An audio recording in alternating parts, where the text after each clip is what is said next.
प्यारे बच्चों, कैसे हो? मेरा विश्वास है आप पूरी तरह से स्वस्थ होंगे, आनंदित होंगे और अपनी पढ़ाई कर रहे होंगे। कक्षा 8वीं, मैं आपको एक बात यहाँ बताए देता हूँ। पढ़ाई में सबसे ज़्यादा इम्पॉर्टेंट ईयर हैं 6, 7, 8। अगर 8 में आपने ध्यान नहीं दिया तो फिर 8 के बाद 9th में आपका पूरा पढ़ने का तरीका, पढ़ाने का तरीका, आपके सिलेबस सब चेंज हो जाते हैं।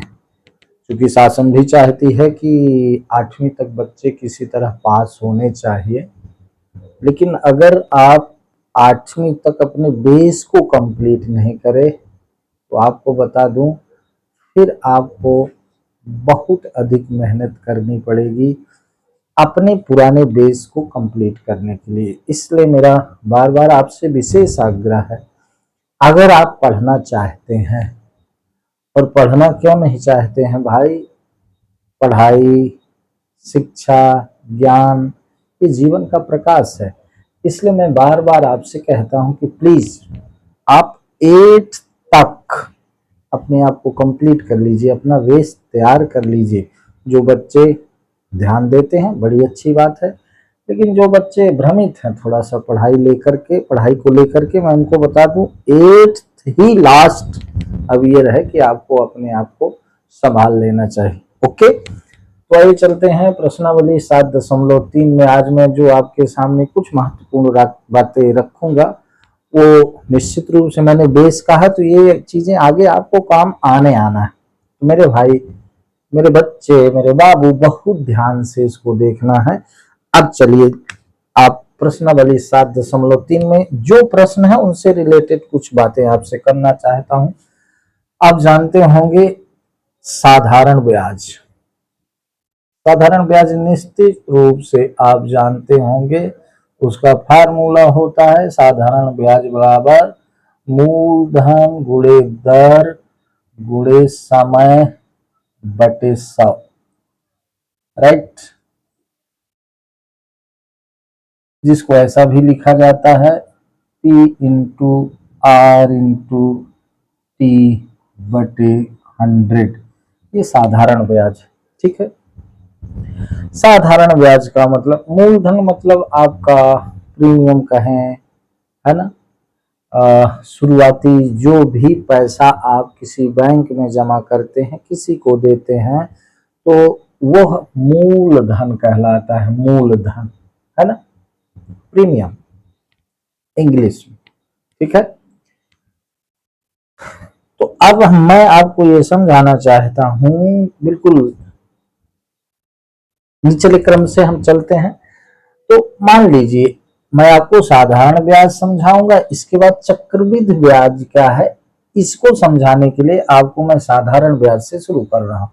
तो साधारण ब्याज क्या, मान लीजिए 100 रुपए आपने बैंक में जमा किया, ठीक है, ₹100 आपका मूलधन हुआ, आपने ₹100 बैंक में जमा किया, और उसमें जो आपको ब्याज का दर मिल रहा है, ये दर जो आपको मिल रहा है दर, वो दर क्या है, रेट, आर रेट, वो 10%।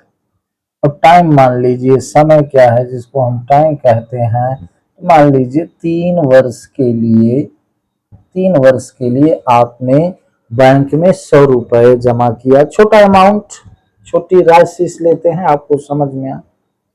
आप 100 रुपए बैंक में जमा करते हैं, बैंक आपको 10% ब्याज दे रहा है, तो 3 वर्ष में आपको ब्याज कितना मिलेगा, ठीक है। तो साधारण ब्याज SI सिंपल इंटरेस्ट भी कहते हैं, SI सिंपल इंटरेस्ट। तो साधारण ब्याज बराबर मूलधन, इस फार्मूले के हिसाब से मूलधन गुणे दर गुणे समय बटे 100, ठीक है। तो ये देखें 100 से 100 कट गया, आपको ये ₹30 आपको क्या मिला, ब्याज मिला। बात को समझिएगा, साधारण ब्याज आपका क्या हुआ, इधर देख लें। साधारण ब्याज हुआ 3 साल का आपका ₹30। 100 रुपए आपने बैंक में जमा किया 10% दर से। 10% दर का मतलब है 100 रुपए में 10 रुपए, ठीक है। 100 रुपए में 10 रुपए, तो 10% की दर से 3 वर्ष का आपका ब्याज हुआ ₹30। ये साधारण ब्याज आया आपका 3 वर्ष का, ठीक है। अब चक्रवृद्धि ब्याज क्या है ये मैं समझाने का प्रयास कर रहा हूं, ठीक है। तो चक्रवृद्धि ब्याज साधारण ब्याज के नियम से आगे फार्मूला बिना, इस प्रकार से। कैसे, अब देखें। पहले वर्ष का जो साधारण ब्याज आपको मिला वही मूलधन में जुड़ करके अगले वर्ष का मूलधन हो जाता है, इस प्रकार से। जैसे प्रथम वर्ष के लिए, अब देख लें। प्रथम वर्ष के लिए साधारण ब्याज बराबर मूलधन गुणे दर गुणे समय, 1 वर्ष के लिए है, बटे 100। ये कट गया तो आपका ब्याज आया 10 रुपए। अब समझिएगा, 1 वर्ष, पहले वर्ष के लिए 100 रुपए का 10% ब्याज की दर से ₹10 आपका हुआ ब्याज, ठीक है। अब दूसरे वर्ष के लिए, दूसरे वर्ष के लिए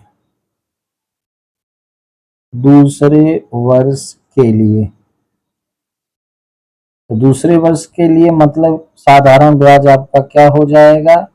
अब यहां ध्यान देंगे, जो 100 रुपए था वो पहले वर्ष के लिए मूलधन था।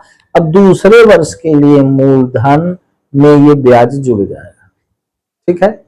दूसरे वर्ष के लिए, पहले वर्ष के लिए मूलधन 100 रुपए था, यहाँ मूलधन 100 रुपए, लेकिन दूसरे वर्ष के लिए जो मूलधन होगा वो पहले वर्ष के मूलधन में ब्याज को जोड़कर होगा। तो क्या हुआ, दूसरे वर्ष के लिए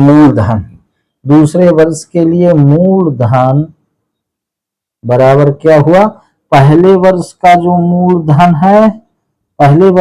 मूलधन है उसमें पहले वर्ष का ब्याज जुड़ जाएगा। तो मूलधन 100 धन 10 यानी कि 110 हो गया। बात समझ में आ रही। दूसरे वर्ष के लिए मूलधन, पहले वर्ष का जो मूलधन है उसमें पहले वर्ष के ब्याज को जोड़ देंगे तो दूसरे वर्ष के लिए मूलधन हो जाएगा 110। दर वही रहेगा, समय 1 वर्ष का निकाल रहे हैं, बटे 100। तो ये इससे कट गया, ये इससे कट गया। दूसरे वर्ष के लिए ब्याज हो गया 11 रुपए, ठीक है।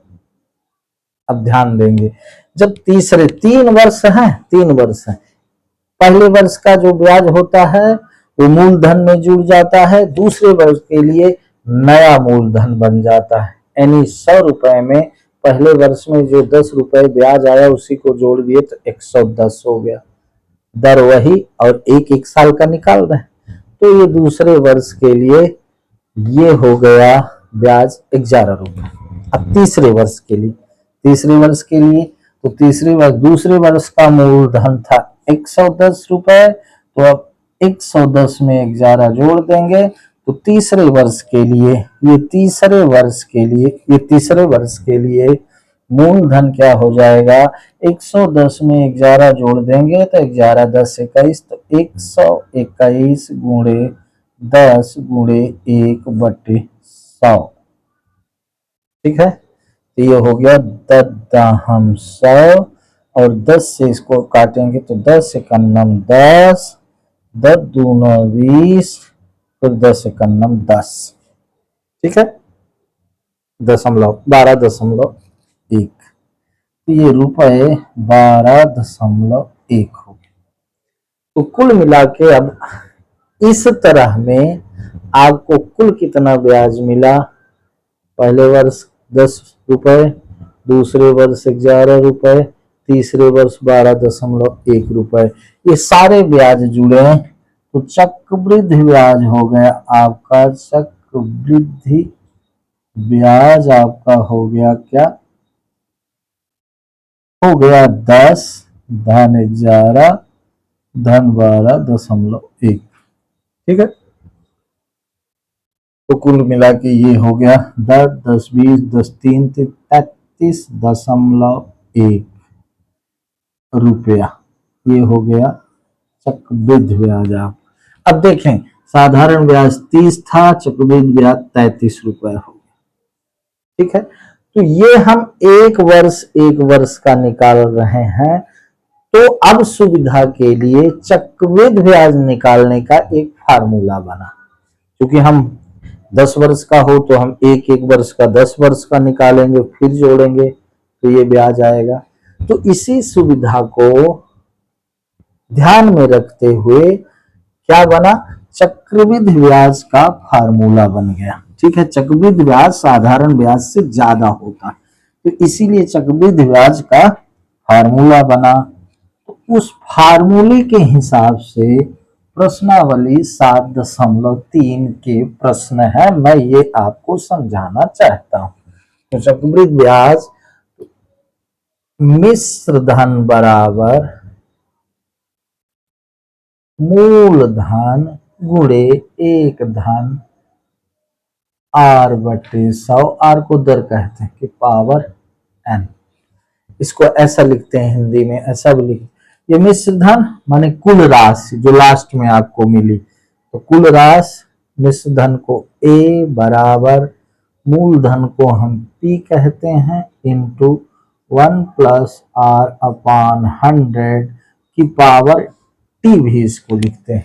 t का मतलब है टाइम, r का मतलब है रेट, रेट का मतलब है दर, p का मतलब है प्रिंसिपल कहें, प्रीमियम कहें, a का मतलब है अमाउंट। लेकिन a यहाँ मिश्र धन, p यहाँ मूलधन, r यहाँ दर, t यहाँ समय। तो ये कुल राशि चक्रवृद्धि ब्याज लास्ट में जो कैलकुलेट करे तो हमको बैंक ने कितना रुपया दिया, चक्रवृद्धि ब्याज जोड़ने के बाद ये कुल राशि है, तो फिर चक्रवृद्धि ब्याज हो गई, चक्रवृद्धि ब्याज बराबर होता है a ऋण p। जो ये कुल राशि आई उसमें मूलधन को घटा दें तो चक्रवृद्धि ब्याज, इंग्लिश में कहते हैं compound interest equal to a minus p। A निकालने का ये फार्मूला कैसे, अब इसको देख लें, अभी उदाहरण से समझ में आए। मूलधन यानी ए बराबर कितना था, ₹100, रेट कितना था, दर कितना था, दर था 10%, टाइम कितना था, टाइम था हमारा 3 वर्ष। ठीक है, अब ये तो इतना इंग्लिश आप समझते होंगे। ए मिश्र धन, आर रेट, ओ सॉरी ए मिश्र धन में ए मिश्र धन, लेकिन यहाँ पी, अभी जो मैंने उदाहरण दिया था उसमें मूलधन था 100, दर था 10%, टाइम था 3 वर्ष। अभी जो मैं साधारण ब्याज दी, ठीक है। अब इसका हम 3 वर्ष का 100 रुपए हमने बैंक में जमा किया, बैंक वाले ने कहा कि हम आपको 10% की रेट से ब्याज देंगे, तो 3 वर्ष बाद चक्रवृद्धि ब्याज क्या होगा, तो फार्मूला भी मैंने बताया, a बराबर p इंटू 1 + r/100 की पावर t। तो a बराबर हो गया, p कितना है 100 इंटू 1 + r है 10/100 की पावर 3। ये कितना हो गया 100 गुणे, अब देखो ये 10 से कम 10 10 हम 100, तो 10 से कम 10 से 11 11/10 गुणे पावर 3 है ना, 11/10, इसलिए 3 बार लिखेंगे 11/10। ये इससे ये कट गया 2, तो हुआ क्या 11 हम 121, 11 हम हो गया 1300 131/10। ठीक है, तो ये कितना आएगा, ये आ जाएगा आपका 133.1। ये क्या आ गया, ए आ गया, यानी ए बराबर आया 133.1 रुपए। अभी मैंने बताया कि जब हम कंपाउंड इंटरेस्ट निकालेंगे तो लिखेंगे ए माइनस पी। तो कंपाउंड इंटरेस्ट कितना आया, ए माइनस पी। ए है 133.1 और पी कितना है 100 रुपए। तो अब इसी में हम 100 घटा देंगे तो हमारा क्या आ जाएगा 33.1। ये आ गया हमारा चक्रवृद्धि ब्याज। ये आ गया, चक्रवृद्धि ब्याज साधारण ब्याज से ज्यादा होता है। तो ये एक बार में हम इस तरह से निकाल सकते हैं। बात समझ में आई। अब ये चक्रवृद्धि ब्याज साधारण ब्याज यद्यप 7.3 में नहीं है, लेकिन आपके किताब में उदाहरण में दिया है तो ये समझना होगा। ठीक है, इन प्रश्नों में जो 7.3 में प्रश्न है, उन प्रश्नों में इसका रोल है। ठीक है, अब आइए प्रश्न देखते हैं। मुझे लगता है ये आप लिख लीजिएगा, समझ लीजिएगा। ठीक है, तो इसको मिटा देता हूं। अब एक चीज यहां समझ लें, क्योंकि अभी जो मैंने उदाहरण दिया उसमें 100 रुपए का 10% दर से 3 वर्ष का चक्रवृद्धि ब्याज निकालना था। ठीक है,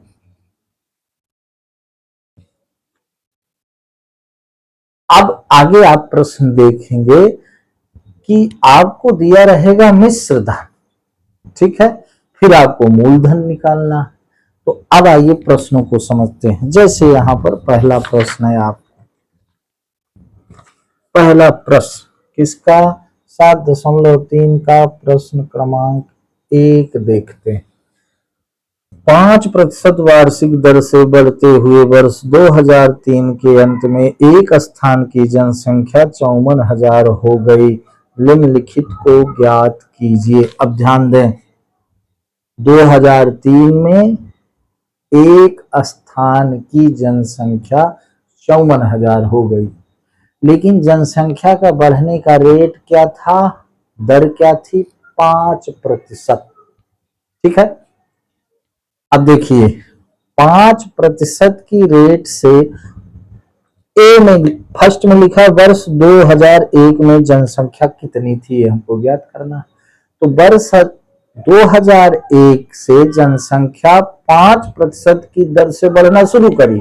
अब 2003 यानी 2 साल बाद वो 54,000 हो गई। तो 54,000 यहाँ पर ए होगा। ठीक है, 54,000 ए हुआ। तो यहां लिखेंगे दिया है, पहले प्रश्न क्रमांक 1 का पहला दिया है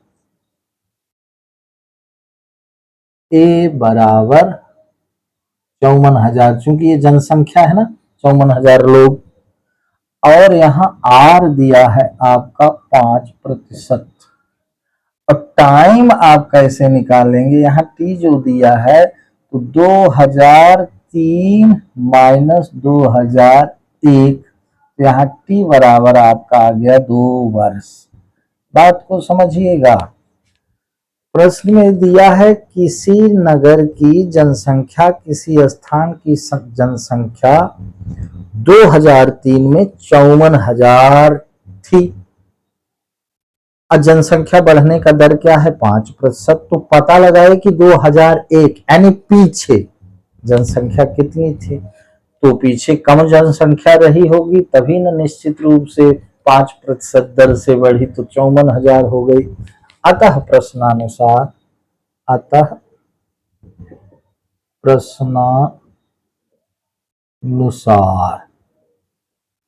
देखिए ए बराबर P into 1 plus R upon 100 की पावर टी। ये 2 वर्ष कैसे आया, यहाँ आपको मैंने समझाया, 2003 में 2001 घटा दे तो ए यहाँ पर 54,000 है मेरे भाई। ए मतलब होता है कुल राशि अमाउंट, लेकिन ये जनसंख्या की बात है तो ए का मतलब ये 5400 बराबर पी।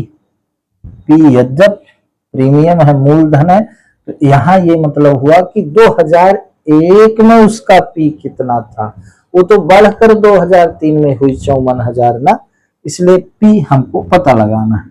1 प्लस दर है 5/100 की पावर टी कितना 2 टाइम 2, तो एक स्टेप इधर कर लें तो ये कितना हुआ 5 एकम 5 5 20 हम 20 पंचे 100 होता है। अब यहाँ भिन्न है 20 एकम 20 एक 21 21/20, तो ये 54,000 बराबर पी 21/20 की पावर 2। पावर 2 का मतलब 2 बार, तो ये 54,000 बराबर पी इंटू गुणे, अब यहाँ गुणे जो है पूरा करेंगे तो 21/20 गुणे 21/20, चूंकि घात का 2 है ना। अब मेरे भाई पी के गुणे में ये है तो इसके नीचे आएगी तो फिर पलट जाएगी, ठीक है। तो ये कैसे हो जाएगा आपका 54,000 गुणे 20 बटे 21 गुणे 21 बराबर पी। अब ये पी आ रहा, मतलब 2001 में जनसंख्या कितनी थी, ठीक है। तो इसको अब देखिए यहां समझ लें पी का ये पूरे गुणे है, क्योंकि इसके नीचे आएगा वहां गुणा में है तो यहां आएगा तो भाग में हो जाएगा, क्योंकि ये बटे में संख्या है तो इसके पास पलट जाएगी जब गुणे में जाएगी, इसलिए 20 ऊपर हो गया, ये 21 नीचे हो गया, ठीक है। अब इसको हम काटेंगे 3 सते 21, 3 एकम 3, 3 अट्ठे 24, ये 3 0, ठीक है। फिर 3 सते 21, 3 छंग 18, ये 3 0, ये हो गया। तो कुल मिला के 2 दूनी 4 छंग 24, 24 और 5 0, चूंकि ये सिंपल गुणा है 20 20 हम 400, 400 में 600 का 6000 का गुणा करेंगे तो 4 छंग 24, ठीक है। तो ये कुल मिला के आ गया, आप इसको ऐसा लिख सकते हैं कि P बराबर 6000 गुणे 400 बटे 49, ठीक है। तो ये P बराबर आपका हो गया 6 चौको 24, 1 2 3 और 2 ये बटे 49। इसको जब आप गुणा करेंगे, इसको जब आप डिवाइड करेंगे भाग देंगे तो जो आएगा वही इसका उत्तर होगा। तो भाग देने में यहाँ पूरा भाग देना पड़ेगा, इसको आप भाग दे लेंगे, जो आएगा वही आपका उत्तर आएगा। बिल्कुल कैलकुलेट इसमें अगर करना हो तो जो आपका आंसर दिया है वो आंसर पॉइंट में थोड़ा आता है, यानी कि आपका आएगा 48,979, 48,979.6 वो आता है 6 के लगभग। तो इसको फिर वो पी बराबर लिखता है, क्योंकि 0.5 से ये ज्यादा है तो 48,980, यानी कि ये उत्तर हो गया। यानी कि 2001 में इतनी संख्या थी और ये 5% दर से बढ़ना शुरू की तो 2003 में जाकर के ये 54,000 हो गई। ये आपको उत्तर है, ये आपको उत्तर है, प्लीज इसको ध्यान से देख लीजिए। ये संख्या थोड़ा डिवाइड करिएगा, डिवाइड आपसे आता होगा, ये इस प्रकार से इसको कैलकुलेट करेंगे। बात समझ में आ रही? और बात ना समझ में आए तो मैंने कहा प्लीज आप थोड़ा कमेंट्स दिया करिए कि सर यहाँ पर हमसे थोड़ा नहीं समझ में आया, तो उसको दूसरे तरीके से समझाऊं। मैं तो ज्यादा से ज्यादा ये प्रयास करता हूं कि आपको सरल से सरल तरीके से बताया जाए, ठीक है।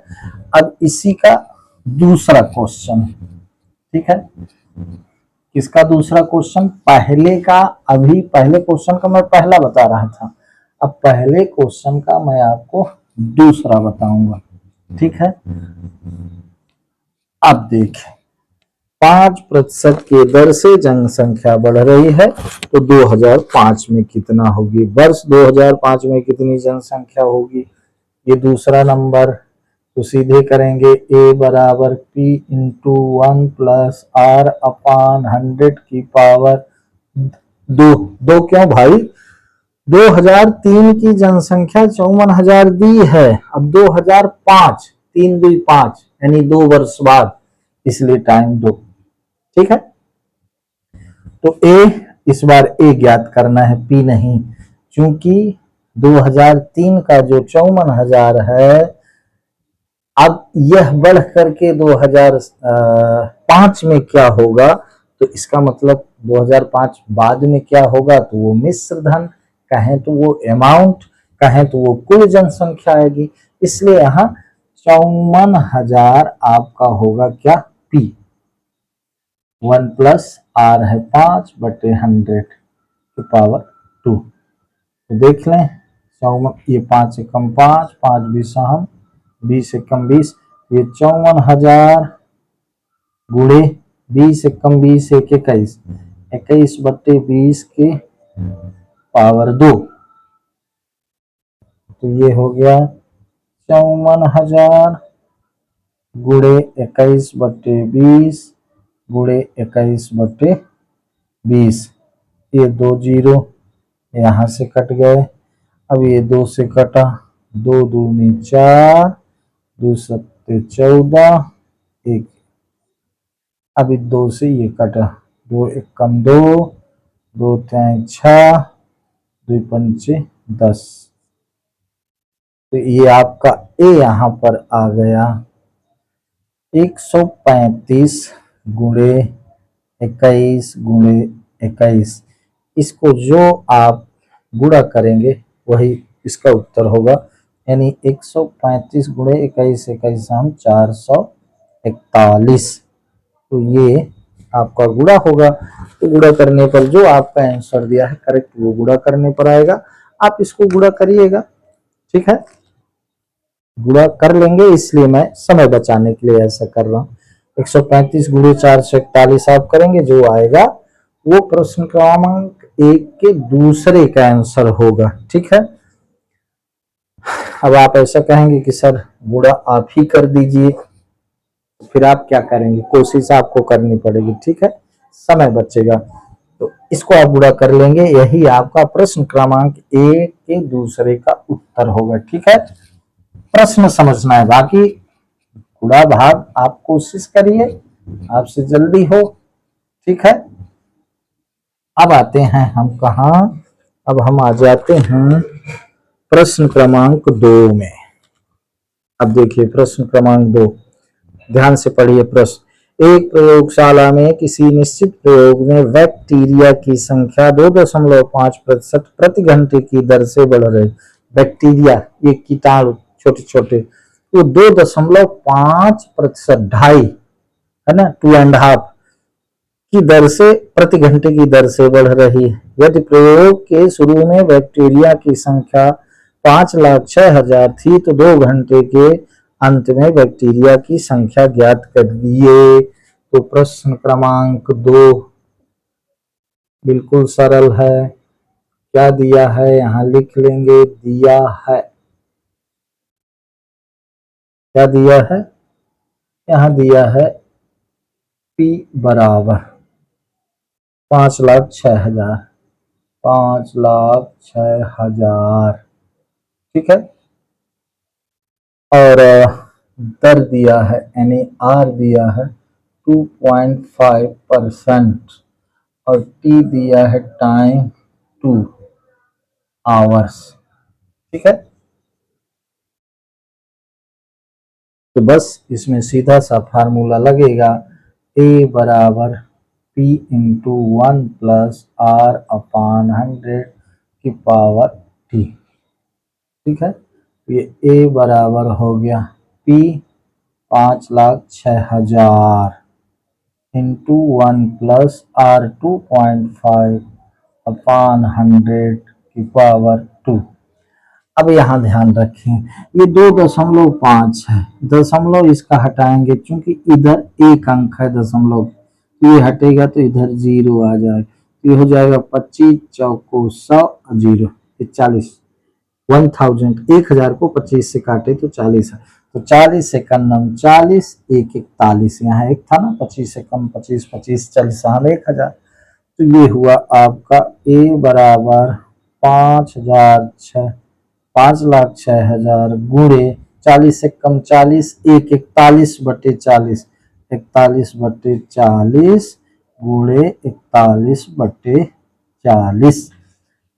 ये समझ में आता होगा, आप इसको प्लीज समझिए। जैसे यहाँ पर मैं इसको थोड़ा बता दूं, 25 से कम 25 25 चौको 100, तो ये दरअसल 1/1/40 आया। तो चाहे आप 1/1 करके एलसीएम लेके लगाएं, चाहे इसको 40 51 40 1 41, तो ये हो गया 41/40, ये इस प्रकार से। ठीक है, ये फ्रैक्शन, ये भिन्न बहुत जरूरी है। तो चलिए अब देखें, यहाँ ये जीरो इन दो जीरो से कट गया। ठीक है, अब ये 4 से काट लीजिए आप, 4 एकम 4 4 दूनी 8 4 छंग 24 4 पंच 20, ये कट गया। ठीक है, 4 एकम 4 एक आया, 4 दूनी 8 2 आया, 4 छंग 24 2 आया, 4 पंच 20। ठीक है, अब ये 4 से नहीं कटेगा क्योंकि यहाँ इकाई के स्थान पर 5 है, तो ए बराबर हुआ 1265 गुणे 41 गुणे 41/4। ठीक है, तो आप इसको छोटा करने का एक तरीका ये भी है कि आप इसको 4 से डिवाइड कर दें और फिर 41 गुणे 41 में इसको गुणा कर दें। तो आप देख लें इसको, अगर हम 1265 को 4 से डिवाइड करें तो 4 तिहाई 12, ये कट गया, ये 6 आया, 4 एकम 4 4 2 6, ये 5 आया, 4 छंग 24, ये 1 आया, दशमलव लगा के 0, 4 दूनी 8, ये 2 आया, 1 0, 4 पंच 20। ठीक है, और 41 गुणे 41, 1 91 1 चौको 4 4 एकम 4 4 चौक 16, तो ये कितना हुआ 1 4 4 8, ये 16। तो कुल मिला के ए बराबर हुआ आपका 316.5 गुणे आपका आया 1681। ठीक है, तो इसका गुणा कर लीजिएगा, यही आपका उत्तर हो गया। ठीक है, क्या 316.5 गुणे 1681, इसका आप गुणा करिएगा, वही आपका उत्तर होगा। इंपॉर्टेंट ये है जो मैंने थीम बताई। ठीक है ना, अब आपका एक स्कूटर प्रश्न क्रमांक 3। ठीक है, प्रश्न क्रमांक 3 आपको समझाता हूं, इसके बाद ये प्रश्नावली 7.3 खत्म। प्रश्न क्रमांक 3 क्या है? प्रश्न क्रमांक 3 में कहा है एक स्कूटर रुपए 42,000 में खरीदा गया, 8% वार्षिक दर से इसके मूल्य का अवमूल्यन हो गया। 1 वर्ष के बाद स्कूटर का मूल्य ज्ञात कीजिए। 42,000 में किसी व्यक्ति ने एक स्कूटर खरीदा, अब स्कूटर वह साल भर बाद बेचना चाहता है, तो निश्चित रूप से जितने में खरीदा है कम दाम में बेचेगा, क्योंकि साल भर उसने उसका उपयोग किया, उसके कल पुर्जे घिसे, पुराना हुआ, स्क्रैच आया, दुनिया भर की बात, तो कोई तो नहीं देगा। तो कहता है कि उस स्कूटर की कीमत में 8% की दर से घटाव हो रहा है।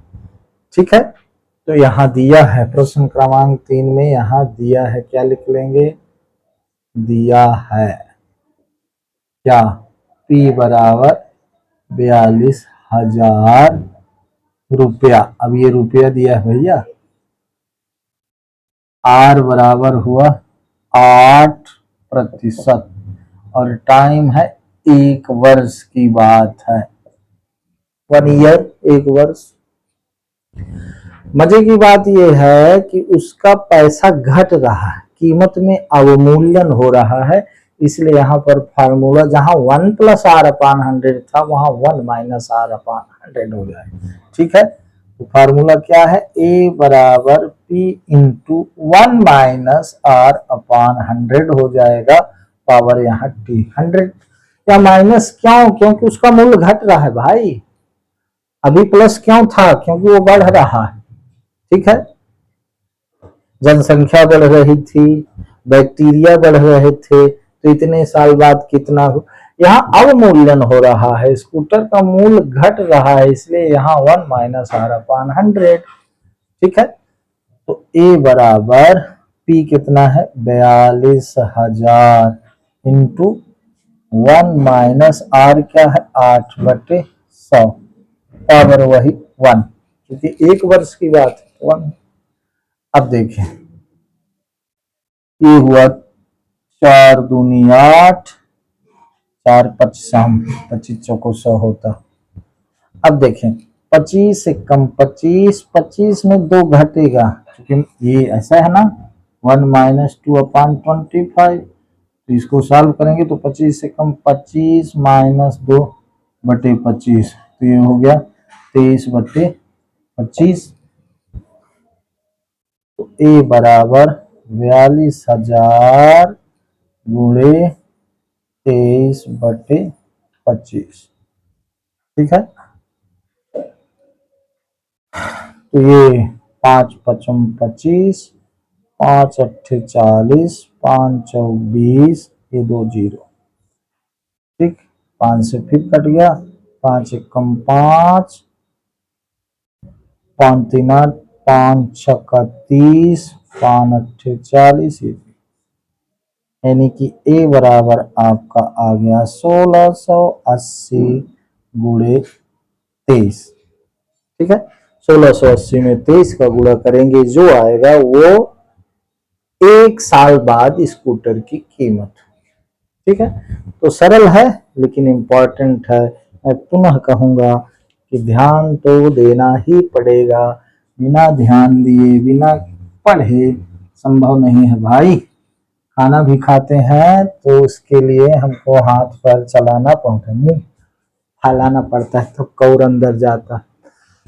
ठीक है, बैठने से, रोने से किसी को राज नहीं मिला है। परिश्रम का, मेहनत का कोई विकल्प नहीं, तो ये ध्यान तो करना पड़ेगा, इसको बार बार तो लगाना पड़ेगा, क्योंकि ये दिमागिया जो है ना, ये एक बार में किसी चीज को नहीं स्वीकार करती, इसको बार बार डोज देना पड़ता है, बार बार आदत इसकी ठीक करनी पड़ती है। ठीक है, तो 1680 में 23 का गुणा कर लेंगे, जो आएगा वो उत्तर होगा। ठीक, इस तरह से प्रश्नावली 7.3 खत्म। अब हम चलेंगे 8 अध्याय में। 8 अध्याय बहुत सरल और आपके लाइफ के लिए बहुत उपयोगी, सो प्लीज आप इसको देखें। आपके समझ में नहीं आता है तो प्लीज हमें बताएं। ठीक है, उसके बारे में अपना कमेंट्स भेजें। मेरा प्रयास है उन बच्चों को भी पढ़ाना, उन बच्चों को भी पढ़ाना जिन बच्चों के पास कोई सुविधा नहीं है। मेरा मकसद था कि आजकल का ये नियम हो गया है कि मोबाइल तो सबके पास होता है, तो मेरे भाई जिन बच्चों के पास सुविधा नहीं है तो मोबाइल है, तो कम से कम मोबाइल में इसको देखें, अनावश्यक चीज ना देखें, बिल्कुल अनावश्यक चीज ना देखें। तो मेरे चैनल को प्लीज लाइक करें, सब्सक्राइब करें मेरे वीडियो को। आज बस इतना ही, धन्यवाद।